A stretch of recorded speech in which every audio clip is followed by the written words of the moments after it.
26 नवंबर 2008 की शाम हमेशा की तरह मुंबई की सड़कों पर जिंदगी अपनी रफ्तार से चल रही थी। अपने कल से अनजान हर कोई अपने काम में बिजी था। किसी ने बुरे सपने में भी नहीं सोचा था कि अब से बस कुछ ही घंटे बाद मुंबई में ऐसी तबाही होगी जिसे मुंबई शहर कभी नहीं भुला पाएगा। मुंबई को दहलाने के लिए आम कपड़ों में आम दिखने वाले 8 लड़के स्पीड बोट से बुधवार पार्क में उतरते हैं। इतना नॉर्मल दिखने के बावजूद भी इन लड़कों को देखकर वहाँ के लोकल लोगों को थोड़ा अजीब महसूस होता है। इन लोगों में मौजूद भरत तमोरे नाम के एक आदमी को अजीब लगने के साथ साथ कुछ मिस्टीरियस भी फील हुआ। इसलिए उन्होंने फौरन सभी लड़कों को रोककर उनसे पूछा कि वो यहाँ क्या कर रहे हैं और कहाँ जा रहे हैं। इस सवाल पर पहले तो सभी हिचकिचाते हैं, लेकिन फिर कोई खुद को स्टूडेंट तो कोई कुछ बताता है। लेकिन इतने में उन लड़कों में से एक लड़का जोर से चिल्लाता हुआ बोलता है कि अपने काम से काम रखो। रात का वक्त था और ऐसे में एक ही उम्र के 8 लड़के कंधों पर 2 बड़े बड़े बैग लेकर बिना कुछ बताए वहाँ से निकल लेते हैं। भरत को इन लड़कों पर शक होता है, जिस कारण वो आगे चलकर इस घटना की जानकारी मुंबई पुलिस को भी देते हैं।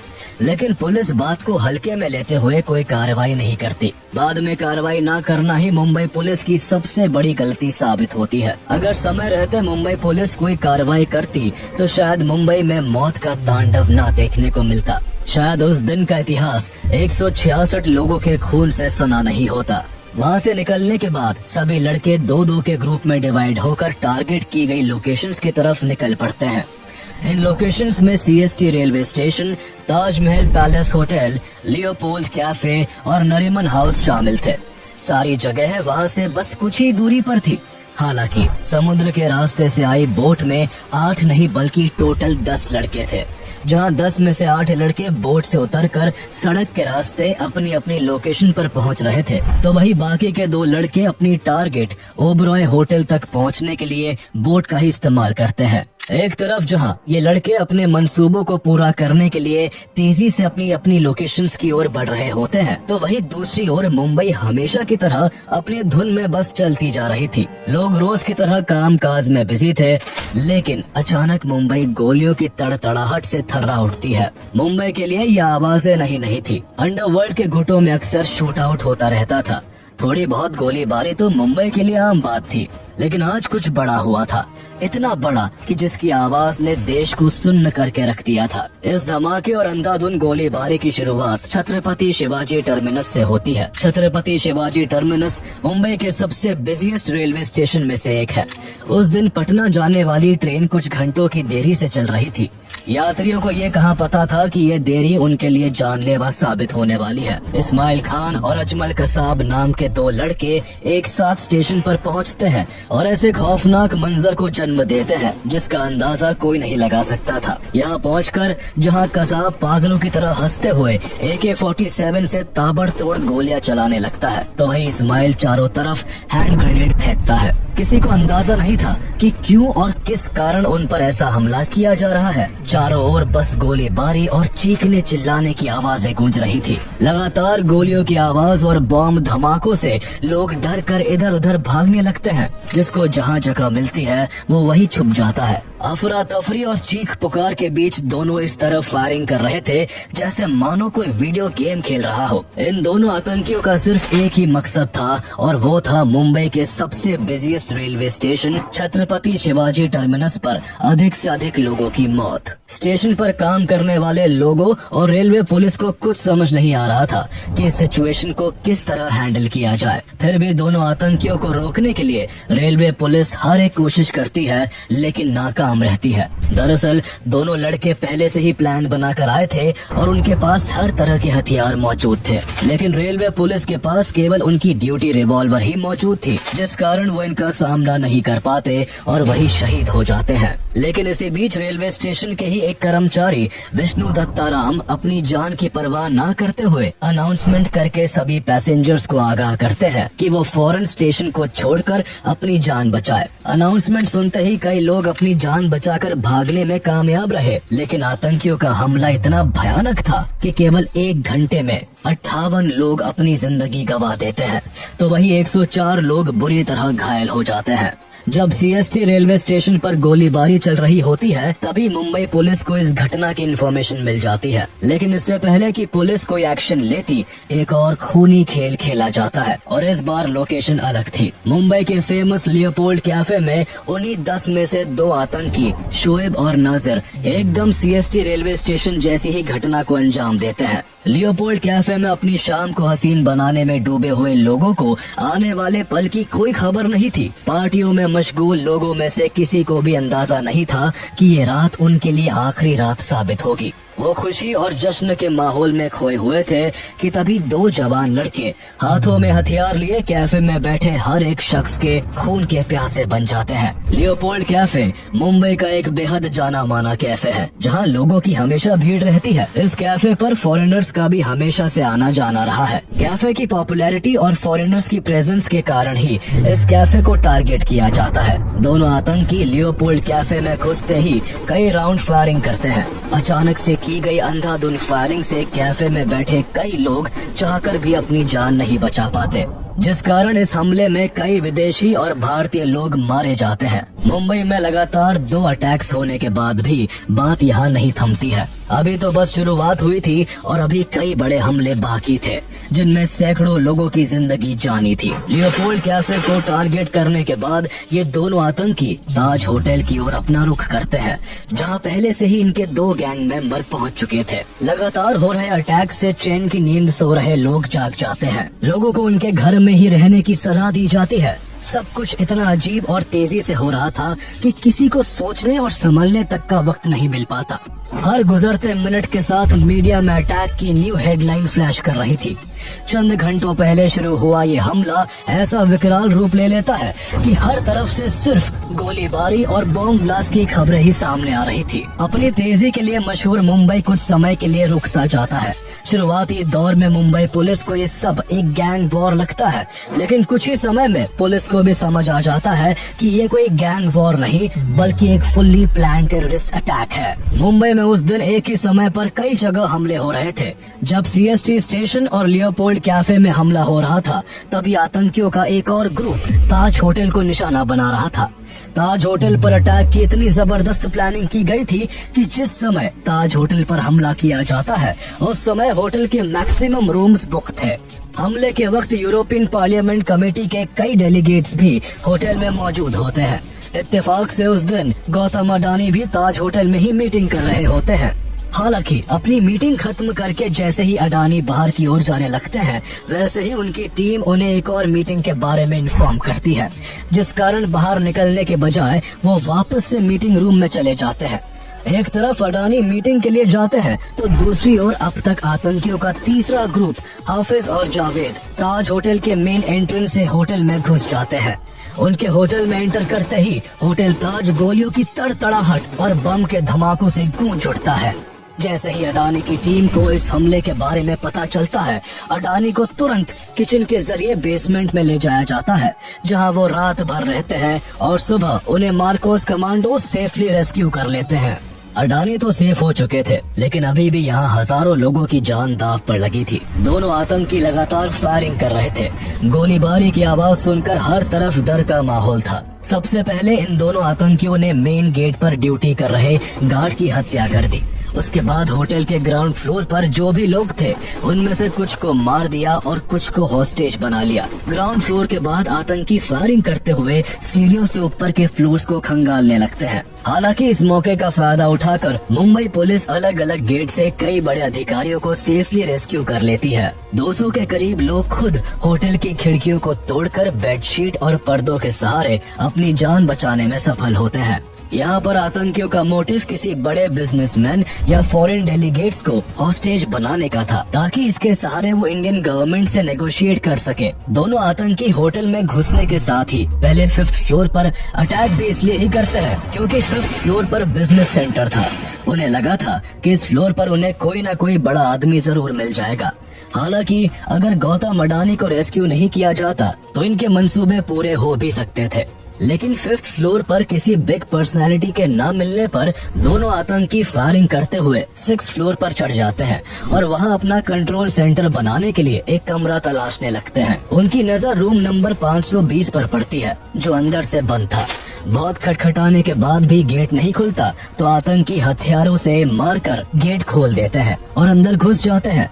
दरअसल उस कमरे में कॉर्पोरेशन बैंक के फॉर्मर चेयरमैन KR रामामूर्ति मौजूद थे। होटल में गोलियों की बौछार और लोगों की चीख पुकार से उन्हें भी इस हमले के बारे में पता चल गया था, इसलिए वो अपने रूम के गेट को बंद कर वॉशरूम में छुप जाते हैं।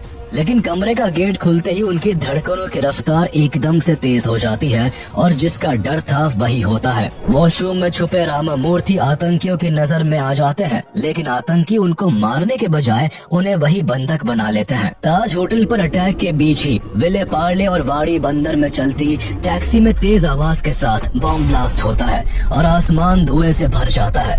टैक्सी में ट्रैवल कर रहे सभी लोग मारे जाते हैं। बॉम्ब ब्लास्ट इतना जोरदार होता है कि आसपास की कई बिल्डिंग्स में आग लग जाती है और उससे भी कई लोगों की मौत हो जाती है। टैक्सी में बॉम्ब लगाने का काम भी उन 10 लोगों में से ही कुछ टेररिस्ट का होता है। दरअसल आतंकी फेमस और क्राउडेड जगहों को टारगेट तो कर ही रहे थे, इसके अलावा उनका टारगेट वो टैक्सी भी होती है जिनसे वो एक जगह से दूसरी जगह तक जा रहे थे। आतंकी टैक्सी में ट्रैवल करते समय ड्राइवर को बातों में उलझाकर उनमें बॉम्ब लगा देते और फिर खुद टैक्सी से उतर जाते। टैक्सी ब्लास्ट के जरिए भी वो मुंबई को दहला रहे थे। ताज होटल में जब दोनों आतंकी 6th फ्लोर पर अपना कंट्रोल रूम बना रहे थे, तभी उनके 2 और साथी नाजिर और शोएब भी ताज होटल पहुंच जाते हैं। होटल पहुंचते ही ये दोनों आतंकी पागलों की तरह अंधाधुंध फायरिंग करते हुए कई लोगों को मार देते हैं और 4 लोगों को हॉस्टेज बनाकर रूम नंबर 520 में ले जाते हैं। अब इस रूम में 4 आतंकी और 5 हॉस्टेजेस होते हैं। इस वक्त कोई आतंकी लगातार किसी से फोन पर आगे के हमले को लेकर बात कर रहा होता है, तो कोई आतंकी 5 बंधकों की आईडीज को गूगल पर सर्च करके ये ढूंढने की कोशिश में लगा होता है कि काश इनमें से कोई एक बड़ा आदमी हो जिसके जरिए भारत सरकार पर दबाव बनाकर नेगोशिएशन किया जा सके। लेकिन पकड़े हुए लोगों में कोई भी बड़ा नाम नहीं मिलने पर आतंकी कमरे की चादरों और पर्दों में आग लगा देते हैं और रूम को लॉक करके खुद बाहर आ जाते हैं। आग के धुएं से हॉस्टेजेस का दम घुट रहा होता है, लेकिन किसी भी तरह वो एक दूसरे को आजाद करके बेडशीट्स के सहारे कमरे की खिड़कियों से नीचे उतरकर अपनी जान बचाने में कामयाब हो जाते हैं। ये 5 हॉस्टेजेस तो बच जाते हैं, लेकिन ताज होटल में अब तक 31 लोग अपनी जान गंवा चुके थे। एक तरफ ताज होटल में आतंक मचा हुआ था, तो वहीं दूसरी तरफ आतंकियों की चौथी टीम के नाजिर और बाबर इमरान नरीमन हाउस में घुसकर वहां मौजूद लोगों को हॉस्टेज बना लेते हैं। दरअसल नरीमन हाउस पर इन आतंकियों का अटैक करने का एक अलग मोटिव होता है। 5 फ्लोर की ये बिल्डिंग जूइश ऑर्गेनाइजेशन के द्वारा 2 साल पहले ही खरीदी गई थी, जिस वजह से नरीमन हाउस एक यहूदी सेंटर होता है। यहाँ कई यहूदी आकर रुकते और प्रेयर करते। इस जगह पर इजरायली प्रीस्ट राबी गैब्रियल होल्सबर्ग और उनकी पत्नी रिफ्का अपने बेटे मोशे के साथ रहते थे। जो सेंटर होने की वजह से आतंकियों का प्लान यहाँ पर किसी को मारने की बजाय उन्हें बंधक बनाने का होता है।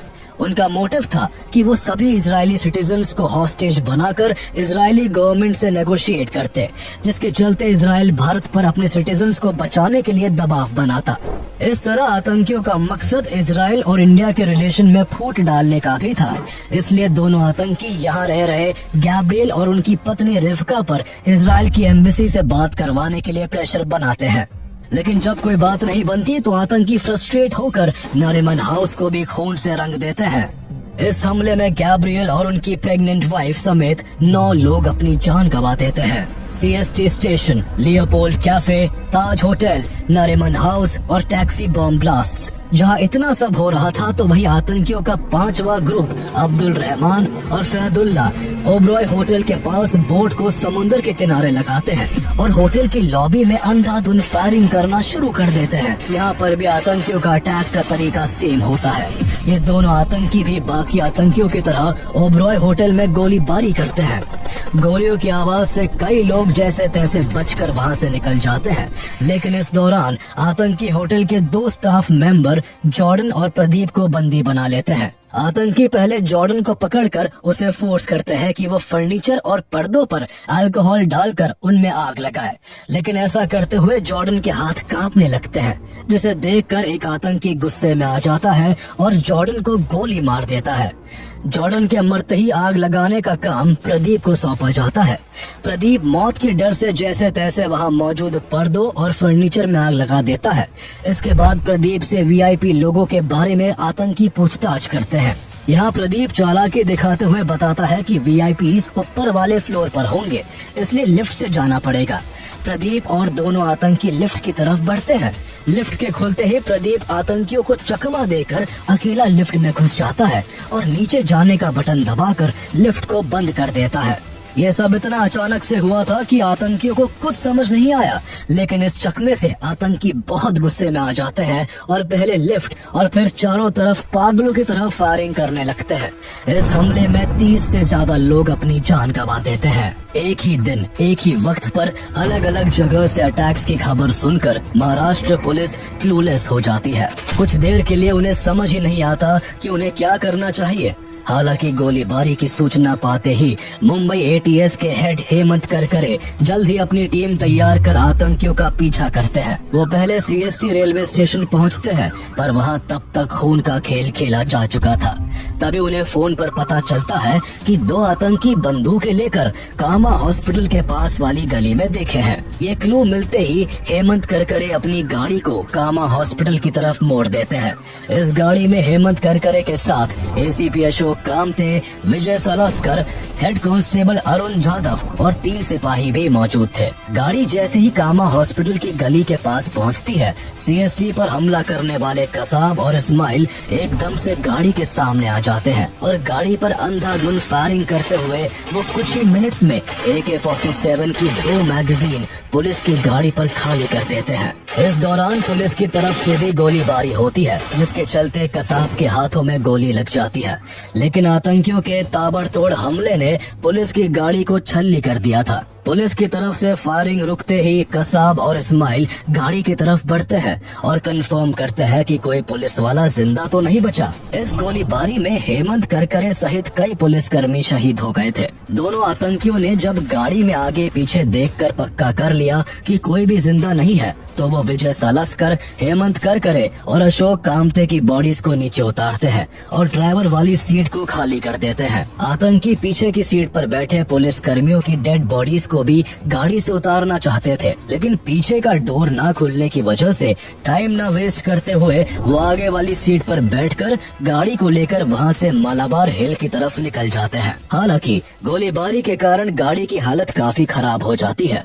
गाड़ी के टायर्स में गोली लगने की वजह से कुछ दूर चलते ही गाड़ी पंचर हो जाती है। दोनों आतंकी गाड़ी को चेंज करने का सोचते हैं कि तभी उन्हें सामने से एक स्कोडा गाड़ी आती हुई दिखाई पड़ती है। दोनों गाड़ी से उतरते हैं और बंदूक के दम पर स्कोडा को रोककर उसे अपने कब्जे में ले लेते हैं और मालाबार हिल की तरफ बढ़ जाते हैं। इस वक्त 2 चीजें अच्छी हुई।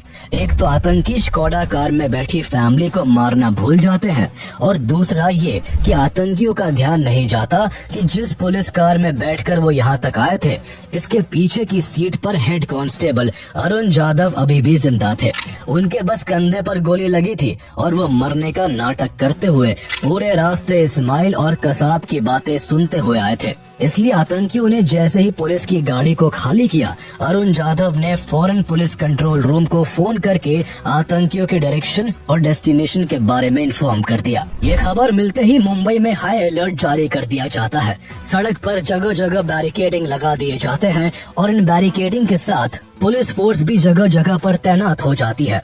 पुलिस की हरकत में आने के कारण अब चारों तरफ से दोनों आतंकी पुलिस वालों से घिर जाते हैं। भागने का एक भी मौका ना देख वो बैरिकेड तोड़ने की कोशिश करते हैं। एकदम से दोनों तरफ से ताबड़तोड़ फायरिंग होने लगती है, लेकिन पुलिस के आगे दोनों आतंकी कहीं नहीं टिक पाते। जब आतंकियों की तरफ से गोली चलना बंद हो जाती है तो पुलिस को उनके मर जाने का आभास होता है, लेकिन किसी की हिम्मत नहीं होती कि कोई आगे बढ़कर आतंकियों की मौत की पुष्टि कर सके। ऐसे में पुलिस कर्मियों की भीड़ को चीरते हुए assistant sub inspector Tukaram Omble आगे आते हैं और सबसे बहादुरी बहादुरी का काम करते हैं। वो अनाम ढोते हुए भी आतंकियों की ओर बढ़ते हैं, लेकिन उनके पास पहुंचते ही एक आतंकी उठ खड़ा होता है और जैसे ही वो गोली चलाने के लिए बंदूक आगे करता है तो कराम बंदूक को कसकर पकड़ लेते हैं और इंश्योर करते हैं कि आतंकी भाग ना पाए। उनके इस एक्शन से आतंकी गुस्से में 23 गोलियां उनके शरीर में दाग देता है, जिस कारण तुकाराम ओम्बले वहीं पर शहीद हो जाते हैं। हालांकि शहीद तुकाराम ओम्बले का बलिदान व्यर्थ नहीं जाता। जहां एक आतंकी पहले ही मारा जा चुका था, तो वहीं उनकी बहादुरी के कारण दूसरे आतंकी को जिंदा पकड़ लिया जाता है। पकड़े गए आतंकी का नाम कसाब था, जो बाद में इन्वेस्टिगेशन के लिए बहुत काम आता है। लेकिन अभी भी 8 आतंकी बाकी थे जो मुंबई में आतंक मचा रहे होते हैं। इनके अगले एक्शंस के बारे में जानने से पहले ये जानते हैं कि आखिर ये अटैक्स हुए ही क्यों, ये अटैक्स किसने करवाए और कौन इन सभी हमलों का मास्टरमाइंड था। दरअसल 6 दिसंबर 1992 को बाबरी मस्जिद डेमोलिशन के बाद भारत दंगों की आग में जल रहा था। ऐसे में कई इस्लामिक टेररिस्ट ग्रुप भारत पर अटैक करने की फिराक में थे। इन अटैक्स का पहला एग्जाम्पल 12 मार्च 1993 को देखने को मिलता है, जब मुंबई में एक के बाद एक पूरे 12 बॉम्ब ब्लास्ट होते हैं, जिनमें 257 लोगों की जान चली जाती है और 1000 से ज्यादा लोग घायल हो जाते हैं। इन अटैक्स की छानबीन के समय पता चलता है कि धमाकों में यूज किया गया RDX मुंबई में समुद्री रास्तों से लाया गया था। इस कारण समुद्र की सिक्योरिटी टाइट कर दी जाती है और कोस्ट गार्ड के द्वारा मुंबई के कोस्टल एरियाज की लगातार हेलीकॉप्टर और शिप्स के जरिए पेट्रोलिंग की जाती है। लेकिन अचानक से 2006 में इस पेट्रोलिंग को नेवी की तरफ से रोक दिया जाता है। नेवी के इस फैसले के कारण भारत के खिलाफ साजिश कर रहे टेररिस्ट ग्रुप्स को भारत पर अटैक करने का एक अच्छा मौका मिल जाता है। भारत को इस बात की भनक भी नहीं थी कि पाकिस्तान में बैठा लश्कर-ए-तैयबा का लीडर हाफिज सईद भारत पर एक ऐसा अटैक प्लान कर रहा है जो पूरी दुनिया का ध्यान खींच ले। इससे पहले भी कई बार हाफिज सईद भारत में कई अटैक्स करवा चुका था, लेकिन इस बार बड़े धमाके के लिए उसे कुछ ऐसे लोगों की तलाश थी जो इस काम में उसका साथ दे सके। इत्तेफाक से ऐसे समय में उसकी मुलाकात दाऊद सईद गिलानी से होती है, जो अमेरिका में रहकर ड्रग्स के बिजनेस का काम करता था और इस काम के चलते कई बार जेल भी जा चुका था। दाऊद गिलानी के पिता सैयद सलीम गिलानी एक पाकिस्तानी डिप्लोमेट थे और माँ एलिस सिरिल हेडले अमेरिकन थी। इस वजह से अपीयरेंस में दाऊद बिल्कुल किसी फॉरेनर की तरह दिखता था। इस खास अपीयरेंस की वजह से ही हाफिज सईद दाऊद का इस्तेमाल किसी खास मकसद के लिए करना चाहता था। 2001 से ही हाफिज सईद लगातार दाऊद गिलानी के टच में रहा और अपना मंसूबा पूरा करने के लिए 2002 में हाफिज सईद दाऊद को दावत के बहाने पाकिस्तान बुलाता है। दोनों जब मिलते हैं तो हाफिज दाऊद को अपना प्लान बताता है। हालांकि अभी वो क्लियरली अपना पूरा प्लान दाऊद के सामने अनफोल्ड नहीं करता, पर वो इतना बता देता है कि उसे ये लड़ाई कश्मीर के लिए लड़नी है। दाऊद हाफिज सईद से काफी इन्फ्लुएंस होता है और प्लान के लिए राजी हो जाता है। दाऊद को ट्रेनिंग के लिए कई बार पाकिस्तान बुलाया जाता है और मल्टीपल मीटिंग्स के बाद उसे लश्कर-ए-तैयबा के फॉरेन रिक्रूटमेंट विंग में ट्रांसफर कर दिया जाता है। पूरी ट्रेनिंग के बाद लश्कर-ए-तैयबा दाऊद को रिवील करता है कि अभी उसकी जरूरत कश्मीर के लिए नहीं बल्कि मुंबई के लिए है। लेकिन इसकी तैयारी के लिए सईद दाऊद को पहले यूएस लौटकर अपनी आइडेंटिटी को बदलने के लिए कहता है। दाऊद यूएस लौटकर अपनी मदर की आइडेंटिटी को यूज कर दाऊद सईद गिलानी से डेविड कोलमैन हेडली बन जाता है।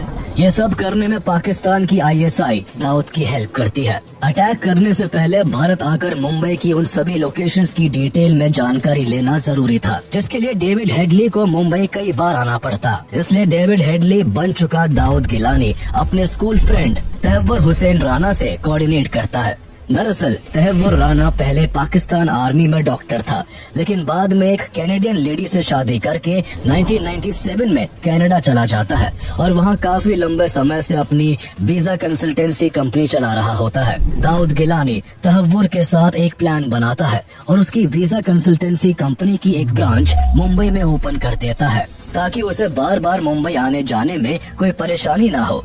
प्लान के मुताबिक दाऊद इस पूरे काम को अंजाम देता है और उसके फॉरेनर लुक और यूएस पासपोर्ट होने की वजह से मुंबई में कोई उस पर शक भी नहीं करता। इस तरह वो कई बार मुंबई आता है और समुद्र के रास्ते किन किन फेमस जगहों पर आकर अटैक किया जा सकता था, ऐसी हर एक जगह की जानकारी लश्कर-ए-तैयबा को देता है। दूसरी तरफ पाकिस्तान में बैठा हाफिज सईद मिल रही हर इंफॉर्मेशन की मदद से मुंबई पर अटैक करने की प्लानिंग करता रहता है। अटैक की प्लानिंग हो जाने के बाद उसे एग्जीक्यूट करने के लिए कुछ लड़कों की जरूरत थी जो मुंबई जाकर इस प्लान को सफल बनाते। इसलिए देर न करते हुए हाफिज सईद लड़कों के सिलेक्शन और ट्रेनिंग का काम जाकिउर रहमान लखवी को सौंपता है। लखवी इस काम में अपने साथ जरार शाह, अबू काफा और अबू हमजा को भी शामिल करता है। ये लोग ऐसे नौजवान लड़कों की तलाश करते हैं जो घर से भागे हुए हो या जिनकी शादी न हुई हो, ताकि उन लोगों के आगे पीछे कोई न हो और आसानी से मजहब और जिहाद की आड़ में इनका ब्रेन वॉश किया जा सके। काफी खोजबीन के बाद 32 लड़कों को सिलेक्ट किया जाता है। शुरुआत में सिलेक्ट किए गए सभी लड़कों को बताया जाता है कि उन्हें कश्मीर को आजाद कराने के लिए चुना गया है। मजहब के नाम पर उनको भटकाया जाता है। उन्हें कहा जाता है कि अल्लाह ने उन्हें इस पाक काम के लिए खुद चुना है। कट्टरता से प्रभावित सभी लड़के प्लान को अंजाम देने के लिए ट्रेनिंग में जी जान लगा देते हैं। ट्रेनिंग 3 राउंड्स में डिवाइडेड होती है। पहले राउंड की ट्रेनिंग दौराए अम्मा, दूसरी राउंड की ट्रेनिंग दौराए सूफा और थर्ड राउंड की ट्रेनिंग दौराए खासा के नाम से होती है। पूरी ट्रेनिंग के दौरान इनके सामने भारत के मुस्लिम्स की कंडीशन को बहुत बुरी तरह से पेश किया जाता है। इनके दिमाग में भारत को लेकर इतना जहर घोला जाता है कि ये चाहकर भी कुछ और सोच ही नहीं पाते और हर हाल में अपने मकसद को अंजाम देने के लिए तैयार हो जाते हैं। ट्रेनिंग के दौरान सभी लड़कों को कई घंटों तक हथियार चलाना सिखाया जाता है। हैंड ग्रेनेड फेंकने और रॉकेट लॉन्चर दागने की भी ट्रेनिंग दी जाती है। 2 राउंड की ट्रेनिंग तो सभी लड़के जैसे तैसे कर लेते हैं, जिसमें खाने और नमाज पढ़ने के अलावा किसी और काम की छूट नहीं होती। लेकिन दौरा खासा की ट्रेनिंग के दौरान सभी लड़कों को 60 घंटों तक भूखा रहकर पहाड़ों पर चढ़ने की ट्रेनिंग दी जाती है। ये ट्रेनिंग इस कदर सख्त होती है कि कई लड़के इसे बीच में ही छोड़कर भाग जाते हैं। तीसरे फेज की ट्रेनिंग के बाद केवल 15 लड़के बचते हैं, जिन्हें फिर दौराए रिबात नाम की इंटेलिजेंस ट्रेनिंग भी दी जाती है। इस तरह अगस्त 2008 आते आते पूरी ट्रेनिंग खत्म होती है। इसके बाद मुंबई पर अटैक करने के लिए 10 लड़कों को चुन लिया जाता है। सिलेक्शन के बाद इन्हें 2-2 के 5 ग्रुप्स में बांट दिया जाता है। सभी को भारत में इस्तेमाल करने के लिए एम्यूनेशन, सैटेलाइट फोन, मैप और कुछ पैसे भी दिए जाते हैं। 27 सितंबर 2008 को मुंबई पर अटैक करने की प्लानिंग फिक्स होती है, जिसके लिए ट्रेन किए गए सभी लड़कों को कराची बुलाया जाता है। लेकिन लास्ट मोमेंट पर इसे रोक दिया जाता है। उसी महीने दिल्ली में लगातार 5 बॉम्ब ब्लास्ट हुए थे, जिस वजह से दिल्ली और मुंबई जैसी जगहों पर रेड अलर्ट था और जगह जगह छापेमारी हो रही थी। इन सभी खबरों को देखते हुए लश्कर की लीडरशिप इस हमले को कुछ दिन के लिए डिले कर देती है। इसके बाद अक्टूबर में एक बार फिर सभी 10 लड़कों को बुलाया जाता है और फिर से ट्रेनिंग के कुछ रिमेनिंग पार्ट्स को पूरा किया जाता है। इस बार सभी लड़कों को स्विमिंग करने और बोट चलाने की ट्रेनिंग दी जाती है। सभी को वीडियो के जरिए टारगेट करने वाली जगहों को बड़ी स्क्रीन पर दिखाया जाता है। इसमें टारगेट तक पहुंचने के लिए कौन सी रोड का इस्तेमाल करना है और कैसे इन जगहों पर अटैक करना है, A to Z सब बताया जाता है। अटैक मुंबई में किया जाना था, इसलिए सभी लड़कों को मराठी की भी ट्रेनिंग दी जाती है। उन्हें ऐसे कपड़े पहनने को दिए जाते हैं जो उस समय मुंबई के यूथ के बीच ट्रेंड में थे। सभी के हाथों में कलावा भी बांधा जाता है ताकि ये दिखने में हिंदू लगे। इसके बाद फाइनली अटैक करने के लिए सभी लड़कों को 22 नवंबर की सुबह एक छोटे से जहाज में बैठाकर रवाना कर दिया जाता है। कई घंटों तक समुद्र में चलने के बाद सभी को दूसरी बोट अल हुसैनी में शिफ्ट कर दिया जाता है। अल हुसैनी में पहले से ही सभी के लिए 2-2 बैग रखे थे, जिनमें अटैक करने के लिए हर तरह के हथियार मौजूद थे। अगले सुबह उन्हें एक कुबेर नाम का इंडियन शिप दिखाई देता है, जिसको अमर सिंह सोलंकी चला रहे थे। उस शिप में उनके साथ 3 और लोग मौजूद थे। यहाँ पर आतंकी अपना जहाज खराब होने का बहाना बनाकर कुबेर में बैठे लोगों से मदद की गुहार लगाते हैं। लेकिन जैसे ही जहाज पास आता है, वैसे ही सभी लड़के कुबेर पर मौजूद 3 लोगों को मारकर कैप्टन अमर सिंह को मुंबई की तरफ जहाज को चलाने के लिए फोर्स करते हैं। जैसे ही जहाज मुंबई के नजदीक आता है, आतंकी अमर सिंह को भी मार देते हैं और शिप को लेकर 26 नवंबर की शाम तक मुंबई के किनारे तक पहुंच जाते हैं। इसके बाद ये 10 आतंकी मुंबई में किस तरह आतंक मचाते हैं, ये तो हम जान ही चुके हैं। लेकिन इन टेररिस्ट अटैक को रोकने और हॉस्टेजेस को रेस्क्यू करने के लिए भारत सरकार क्या एक्शन लेती है, ये जानने से पहले ये बताते चले कि 26/11 के अटैक से कुछ दिन पहले ही यूएस ने लश्कर-ए-तैयबा के अल हुसैनी हुसैनी शिप के कोऑर्डिनेट्स भारत सरकार को प्रोवाइड किए थे। इसके बावजूद इंडियन अथॉरिटीज ने ना तो कोऑर्डिनेट्स की हेल्प से अल हुसैनी शिप को ट्रैक किया और ना ही कोई एक्शन लिया। यहाँ तक कि national security adviser M.K. Narayanan ने नेवी और कोस्ट गार्ड के साथ कार्रवाई के योग्य खुफिया जानकारी भी साझा की थी, लेकिन फिर भी समुद्र में ना तो अल हुसैनी शिप को पकड़ा गया और ना ही इन खौफनाक हमलों को अंजाम देने वाले हथियारों से लैस आतंकियों को रोका जा सका, जिसका परिणाम आज मुंबई को झेलना पड़ रहा था। अटैक से पहले इंडियन अथॉरिटीज द्वारा कोई भी एक्शन न लेने की वजह से मुंबई में पहले से ही काफी तबाही हो चुकी थी। इसके अलावा अभी तक मुंबई पुलिस सिर्फ 2 आतंकियों को कंट्रोल कर पाई थी। अभी भी 8 टेररिस्ट 3 जगहों पर अपना कब्जा जमाए हुए थे। 2 आतंकी ओबरॉय होटल में तो 4 आतंकी ताज होटल में मौजूद थे। वही 2 आतंकी नरीमन हाउस को अपने कंट्रोल में किए हुए थे। कसाब के पकड़े जाने और ताज होटल, नरीमन हाउस और ओबरॉय होटल में हो रहे लगातार धमाकों के बाद आखिरकार महाराष्ट्र गवर्नमेंट फुल्ली एक्टिव होती है। सबसे पहले महाराष्ट्र गवर्नमेंट सेंट्रल गवर्नमेंट से हेल्प मांगती है। न्यू दिल्ली से NSG कमांडोज को तैयार किया जाता है, लेकिन NSG को टाइम से एयरक्राफ्ट नहीं मिल पाने की वजह से उन्हें मुंबई आने में समय लगने वाला था। इसलिए काउंटर अटैक करने और सिचुएशन को संभालने का जिम्मा मार्कोस को दिया जाता है। मार्कोस यानी मरीन कमांडोज को अनजान जगहों पर शानदार ऑपरेशंस के लिए जाना जाता है। ये कमांडोज हर तरह के हथियारों को चलाने में फुल्ली ट्रेंड होते हैं, इसलिए इस टेरर अटैक को हैंडल करने के लिए मार्कोस को बुलाया जाता है। लेकिन काफी लेट इन्फॉर्मेशन मिलने की वजह से मार्कोस को अटैक वाली जगहों पर पहुंचने में कई घंटों की देरी हो जाती है। मार्कोस 27 नवंबर की रात करीब 2 बजे मुंबई के INS अभिमन्यु पहुंचते हैं और वहां से 2 टुकड़ियों में बंटकर ताज और ओबरॉय होटल की कमान संभालते हैं। मार्कोस का सबसे पहला टास्क हॉस्टेजेस को सेफली वहां से रेस्क्यू करने का था। मार्कोस की एक टीम जो ताज होटल पहुंचती है, उन्हें वहां होटल के मैनेजर द्वारा होटल का नक्शा दिया जाता है, लेकिन नक्शे से उन्हें कोई खास मदद नहीं मिलती। इसके अलावा ना तो उन्हें ताज होटल में मौजूद 4 आतंकियों की लोकेशन के बारे में कुछ पता था, ना ही होटल में छुपे लोगों के बारे में कोई जानकारी थी। मार्कोस की दूसरी टीम भी ओबरॉय होटल में इन्हीं मुश्किलों से जूझ रही होती है। इस सिचुएशन में मार्कोस की दोनों टीम्स के लिए ये काम अंधेरे में तीर चलाने जैसा था। हालांकि अपनी जान की बाजी लगाकर मार्कोस ताज और ओबरॉय होटल में घुसकर आतंकियों की छानबीन करने लगते हैं। मार्कोस को तो आतंकियों की लोकेशन का कोई पता नहीं था, लेकिन आतंकियों को उनके हर एक कदम की खबर होती है। वो ऐसे कि मीडिया मार्कोस के हर एक एक्शन को लाइव टेलीकास्ट कर रहा होता है, जिस पर पाकिस्तान में बैठे इनके हैंडलर की भी नजर थी, जो हर एक खबर फोन के जरिए आतंकियों तक पहुंचा रहा था।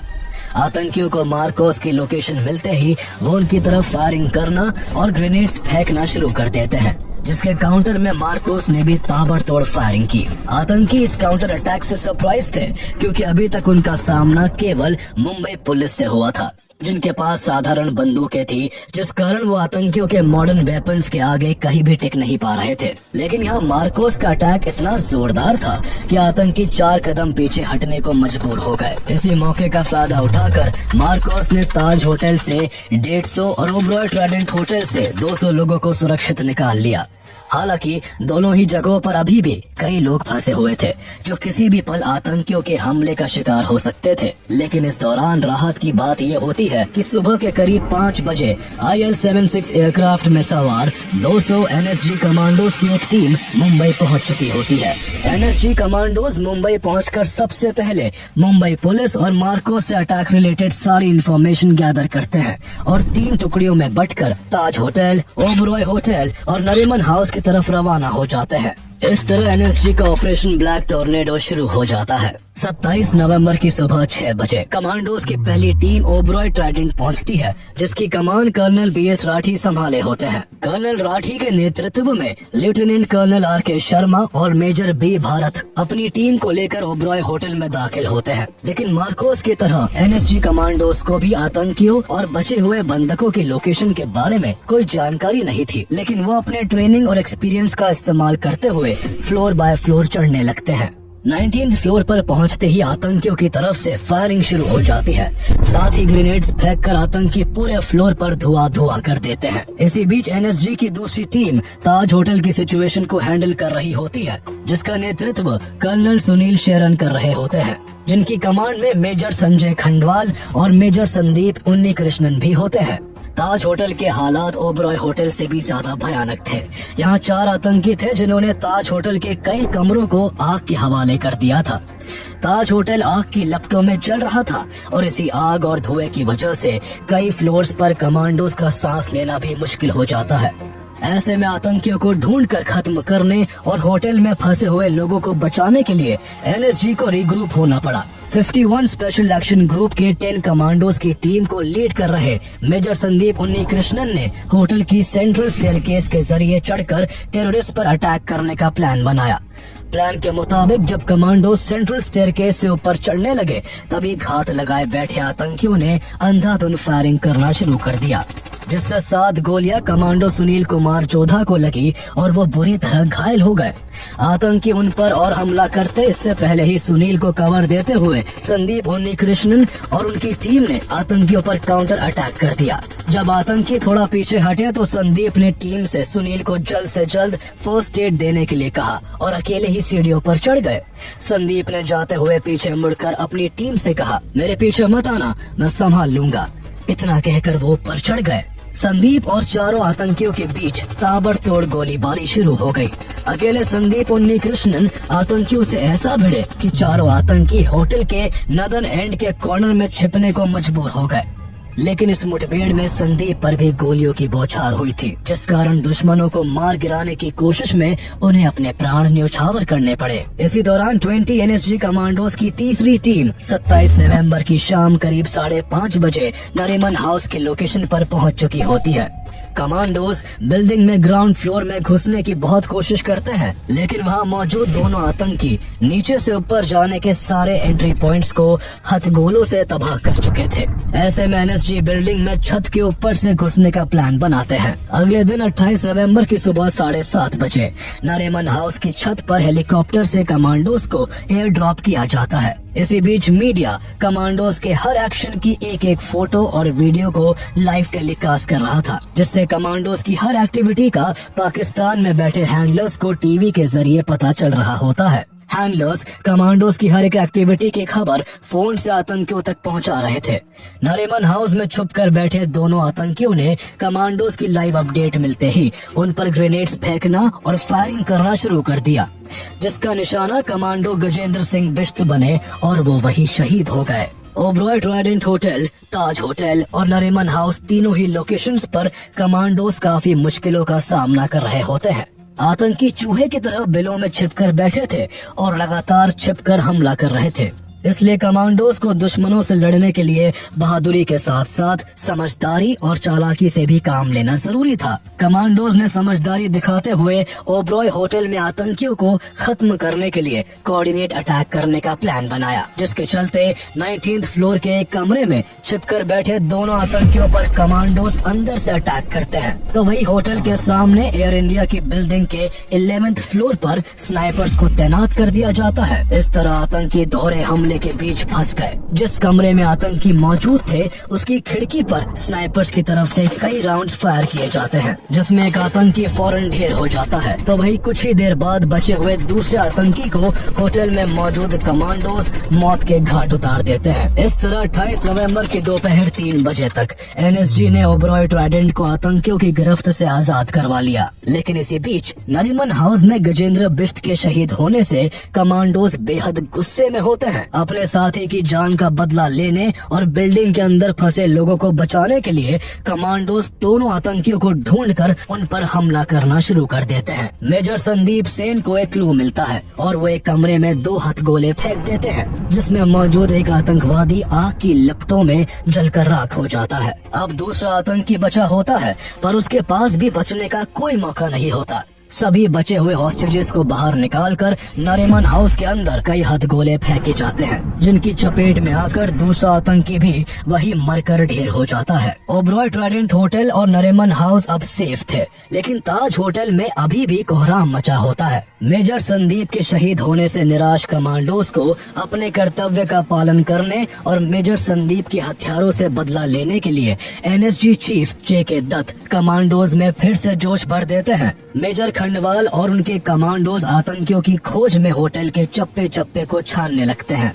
तभी उन्हें ताज होटल के वसाबी रेस्टोरेंट से गोलियों की आवाजें सुनाई देती है। कमांडोज ने बिना देर किए कई हथगोले वसाबी की तरफ फेंक दिए, जिससे वसाबी रेस्टोरेंट आग की लपटों में होता है और जान बचाने के लिए आतंकी जैसे ही सीढ़ियों की तरफ भागते हैं तभी कमांडोज चारों आतंकियों को गोलियों से छल्ली कर डालते हैं। इस तरह 29 नवंबर की सुबह 8 बजे तक ताज होटल भी सिक्योर हो जाता है। 10 में से 9 आतंकी मारे जा चुके थे और एक आतंकी अजमल कसाब को जिंदा पकड़ा जा चुका था। 26 नवंबर की शाम को शुरू हुआ ये मौत का खेल 29 नवंबर की सुबह खत्म हुआ। इस अटैक में 166 बेकसूर लोग मारे गए, जबकि 300 से ज्यादा लोग गंभीर रूप से घायल हुए। 60 घंटों तक सांस रोककर बैठी मुंबई आखिरकार राहत की सांस लेती है। लेकिन 10 लड़कों का मुंबई में घुसकर ऐसी खौफनाक घटना को अंजाम देना भारत के लिए एक बड़ा इंटेलिजेंस फेलियर था। इस घटना ने भारत सरकार को अपनी सुरक्षा को लेकर सोचने के लिए फिर से मजबूर कर दिया। इस पूरी घटना के बाद भारत समेत पूरी दुनिया में काफी वक्त तक हलचल रही। जहां वर्ल्ड मीडिया में इस आतंकी हमले की निंदा हो रही थी, तो वहीं महाराष्ट्र में मंत्रियों के इस्तीफों का दौर जारी था। महाराष्ट्र के मुख्यमंत्री विलासराव देशमुख, उप मुख्यमंत्री आर पाटिल और देश के गृह मंत्री शिवराज पाटिल अपने पदों से इस्तीफा दे देते हैं। इंडियन शेयर मार्केट क्रैश कर चुका होता है। मुंबई में फिल्मों की शूटिंग रोक दी जाती है और इंग्लैंड क्रिकेट टीम भारत से ऑनगोइंग टेस्ट मैच छोड़कर वापस इंग्लैंड लौट जाती है। वही भारत की जनता इस हमले के लिए पाकिस्तान से बदला लेने के लिए भारत सरकार से अपील करती है। प्रधानमंत्री मनमोहन सिंह पाकिस्तान के खिलाफ एक्शन लेने के लिए भारतीय सेनाओं के अध्यक्षों के साथ लगातार मीटिंग्स करते हैं। पहले गुप्त तरीके से पाकिस्तान में घुसकर लश्कर-ए-तैयबा के सेंटर को तबाह करने का विचार बनाया जाता है। फिर एयरफोर्स के जरिए हवाई हमलों से पाकिस्तान के आतंकी संगठनों को उड़ाने के बारे में सोचा जाता है, लेकिन अंत में कोई भी ऑपरेशन न करने का फैसला लिया जाता है। इस दौरान पाकिस्तान पहले इस अटैक में अपनी इन्वॉल्वमेंट को लेकर साफ इनकार करता है, लेकिन बाद में कई फोन रिकॉर्डिंग्स और पकड़े गए आतंकी अजमल कसाब के बयान से जब साफ होता है कि 10 आतंकवादी लश्कर-ए-तैयबा के थे और हमले के दौरान उन्हें पाकिस्तान में बैठे उनके हैंडलर्स से इंस्ट्रक्शंस मिल रहा था, तो भारत सरकार और यूएन के दबाव में पाकिस्तान की तरफ से लश्कर-ए-तैयबा और जमात-उद-दावा के कुछ लोगों को गिरफ्तार किया जाता है। साथ ही अमेरिका भी दाऊद सईद गिलानी और तहव्वुर हुसैन राना को इस हमले का दोषी मानते हुए अरेस्ट कर जेल में डाल देता है। भारत इस आतंकी हमले का बदला तो नहीं लेता, लेकिन आतंकवाद पर लगाम कसने के लिए भारत सरकार द्वारा 31 दिसंबर 2008 को नेशनल इन्वेस्टिगेशन एजेंसी को स्टैब्लिश किया जाता है। NIA को भारत में टेररिस्ट एक्टिविटीज को इन्वेस्टिगेट करने का काम सौंपा जाता है। इसके अलावा NSG के सेंटर्स को बढ़ाने का काम भी किया जाता है। मुंबई, चेन्नई और कोलकाता के साथ साथ कई जगहों पर NSG के सेंटर्स खोले जाते हैं, जिससे कमांडोज बिना किसी देरी के हमले वाली लोकेशन पर पहुंचकर सिचुएशन को संभाल सके। इसके अलावा आतंकवादी अजमल कसाब पर कई सालों तक ट्रायल चलता है, जिसके चलते पाकिस्तान के लश्कर-ए-तैयबा और इस अटैक्स को लेकर कई राजों का खुलासा होता है। ट्रायल के दौरान सैकड़ों बेकसूरों की जान लेने वाला आतंकी कसाब अपनी जान की भीख मांगता रहा, लेकिन इस अटैक के survivor head constable Arun Jadhav की गवाही की बदौलत 2010 में कसाब को फांसी की सजा देने का फैसला होता है और फाइनली 21 नवंबर 2012 को पुणे की जेल में कसाब को फांसी दे दी जाती है। उसकी मौत के साथ ही इस हमले के आखिरी आतंकवादी को भी मिट्टी में मिला दिया जाता है।